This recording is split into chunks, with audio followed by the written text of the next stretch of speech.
నమస్తే, నేను Roja. Welcome to prime debate. రాజకీయం అంటేనే ఎత్తులు పై ఎత్తులు. స్వపక్షమైన విపక్షమైన డోంట్ కేర్. ఎవరి వ్యూహం వాళ్ళదే, ఎవరి లెక్కలు వాళ్ళవే. తెలంగాణ రాజకీయాల్లో బిగ్ ట్విస్ట్ నెలకొంది.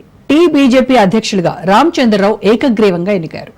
రాష్ట్రంలో బీసీల చుట్టూ రాజకీయం నడుస్తున్న వేళ కమలం ఓసీ ఎత్తుగడ విస్మయానికి గురిచేస్తోంది. ఇంతకీ ఫైర్ బ్రాండ్ రాజాసింగ్ ఎందుకు రాజీనామా చేశారు?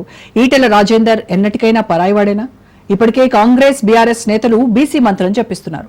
ఇలాంటి టైంలో కాషాయ ఓసీ వ్యూహం వర్కౌట్ అయ్యేనా? కొత్త అధ్యక్షుడి రాకతో ఎవరికి మైలేజ్, ఎవరికి డ్యామేజ్? రామచంద్రుడి ముందున్నటువంటి సవాళ్లేంటి? తెలంగాణకు దారేది? ఇవాల్టి special debate.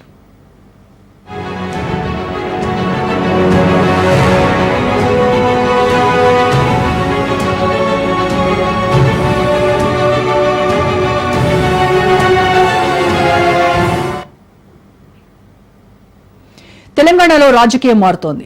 BJP chief నియామకంతో full clarity ఇచ్చేసింది కమల దళం.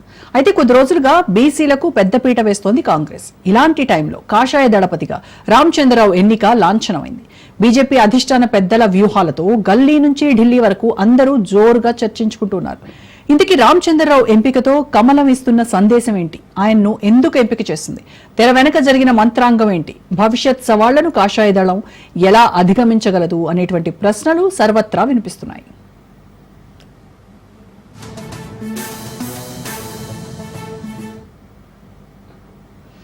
ఇప్పటికే కాంగ్రెస్ బీఆర్ఎస్ పార్టీలు బీసీ జపం చేస్తున్నాయి. స్థానిక సంస్థల ఎన్నికల్లో 42% రిజర్వేషన్లు ఇవ్వాల్సిందేనని గులాబీ లీడర్లు పట్టుబడుతున్నారు. చట్టం చేసైనా, ఆర్డినెన్స్ తీసుకొచ్చైనా బీసీలకు దగ్గరయ్యేందుకు రేవంత్ సర్కార్ పావులు కదుపుతోంది. ఇప్పటికే టీపీసీసీ చీఫ్ గా బీసీ సామాజిక వర్గానికి చెందిన మహేష్ గౌడ్ ఉన్నారు. అలాగే పార్టీ పదవులు, నామినేటెడ్ పోస్టుల్లో బీసీ నేతలకు అధిక ప్రాధాన్యత ఇచ్చారు. కులగణన చేపట్టి అధిష్టాన మన్ననలు పొందారు సీఎం రేవంత్ రెడ్డి. ఇలాంటి టైంలో కాంగ్రెస్ ను ధీటుగా ఎదుర్కోవాలంటే బీసీ అధ్యక్షుడే కావాలి అంటూ కమల దళంలో డిమాండ్లు వచ్చాయి.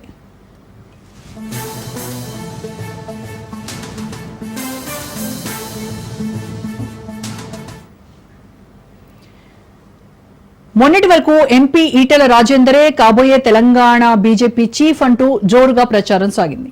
ఈటెల రాజేందర్తో బండి సంజయ్ కి ఛాన్స్ ఇస్తారంటూ వార్తలొచ్చాయి. కానీ సడన్ గా అధ్యక్షుడి రేసులో కొత్త వ్యక్తి పేరు తెరపైకి వచ్చింది.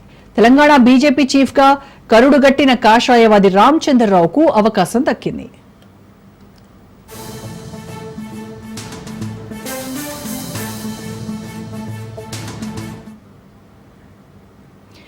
బీసీల చుట్టూ తెలంగాణ రాజకీయం నడుస్తుంటే ఇలాంటి తరుణంలో బీజేపీ ఎత్తుగడ లెక్కేంటి అన్నది $1 మిలియన్ ప్రశ్న. త్వరలోనే గ్రేటర్ హైదరాబాద్ ఎన్నికలున్నాయి. కాబోయే అధ్యక్షుడికి బల్దియాలో బలంగానే పట్టుంది. దీంతో జీహెచ్ఎంసీ నుంచే రూట్ మ్యాప్ రచించేందుకు మిషన్ తెలంగాణ దిశగా కసరత్తు చేస్తోంది ఈ కమల దళం. వచ్చే ఎన్నికల్లో అధికారం ఖాయం అంటూ ధీమా వ్యక్తం చేస్తున్నారు ఆ పార్టీ కార్యకర్తలు. నిజంగానే తెలంగాణ రాజకీయ ముఖ చిత్రం మారిపోతుందా? రామచంద్రరావు నియామకంతో మైలేజ్ ఎవరికి, డ్యామేజ్ ఎవరికి అనేటువంటి చర్చపైనే ఇవాళ డిబేట్లో